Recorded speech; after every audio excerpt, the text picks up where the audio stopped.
The first laugh came when the wind was still gentle, drifting like a warning no one took seriously. It echoed across the frozen block as a wounded veteran pulled torn fabric across a narrow path between two abandoned sheds, his old dog watching closely while snow gathered at their feet. Neighbors stared from warm windows and shook their heads, mocking the strange cloth tunnel flapping in the cold air, calling it useless, calling it madness. But within days, that same tunnel would become the only safe passage left standing when the blizzard swallowed everything else. If you believe silent heroes deserve second chances, and that preparation matters more than pride, take a moment now to like, comment, share, and subscribe to this channel. His name was Daniel Brooks, a former Marine from Minnesota, a Christian man shaped by faith, discipline, and loss. Years earlier, he had returned from service with a damaged knee, ringing ears, and a mind that never fully left the battlefield. Civilian life moved too fast and cared too little. Jobs came and went. Friendships faded, and eventually so did stable housing.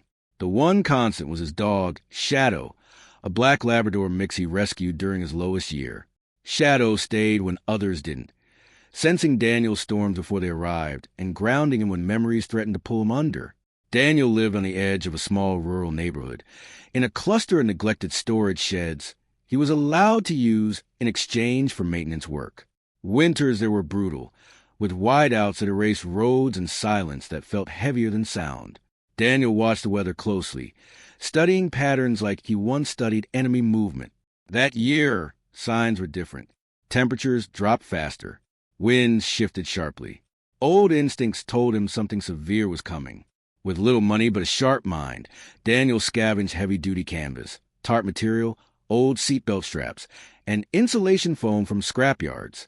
Slowly, carefully, he built a cloth tunnel connecting the two sheds he used most, anchoring it low to the ground, reinforcing it with rope and poles, sealing gaps against wind. It wasn't pretty. It wasn't modern, but it was intentional. Shadow followed every step, tail wagging, alert and focused, as if he understood the mission. The neighborhood noticed. People laughed openly this time, standing in groups, joking about the veteran building a tent like a child's fort. Some said it would rip apart in minutes. Others suggested Daniel needed help, the kind that involved institutions and locked doors. Daniel heard them all, but said nothing. He had learned long ago that survival didn't require approval. It required preparation. Days later, the blizzard hit with a violence no forecast had captured. Snow fell sideways, thick and relentless. Winds howled like engines, cutting visibility to nothing. Power failed first, then phone signals. Roads vanished under walls of ice. People who had mocked the tunnel found themselves trapped inside homes growing colder by the hour. Doors froze shut. Garages collapsed. Panic spread quickly as heaters died, and emergency crews couldn't reach the area. Inside the sheds, Daniel moved calmly. The cloth tunnel held, flexing but not tearing, blocking wind completely. He could move between spaces without stepping into storm, keeping heat contained, supplies accessible, shadow safe. Hours passed, then a full day. The blizzard showed no mercy. That was when the knocking started. One by one, neighbors struggled through the snow toward the only structure still visible, guided by the faint outline of the tunnel. Daniel didn't hesitate. He opened space, shared warmth, rationed food, and organized people like units, giving simple instructions, keeping fear from spreading. Shadow stayed close to children and elderly neighbors, his calm presence easing panic.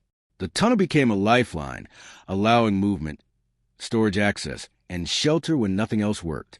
By the third day, the neighborhood was effectively living around Daniel's setup. The cloth tunnel, once a joke, now connected survival itself. When emergency crews finally broke through, they found a community intact, alive, and remarkably organized, thanks to a man most had dismissed. Word spread fast, not through headlines at first, but through humble conversations and quiet gratitude.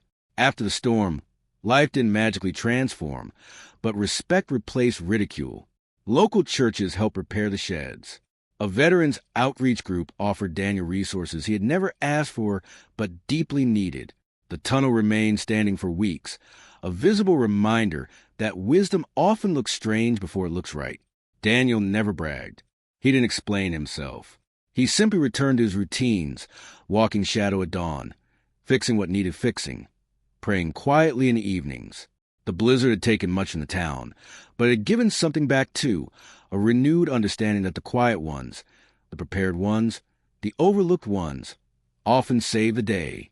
Just before this story ends, take a moment to comment below and share whether you believe true strength is built in silence long before the storm arrives.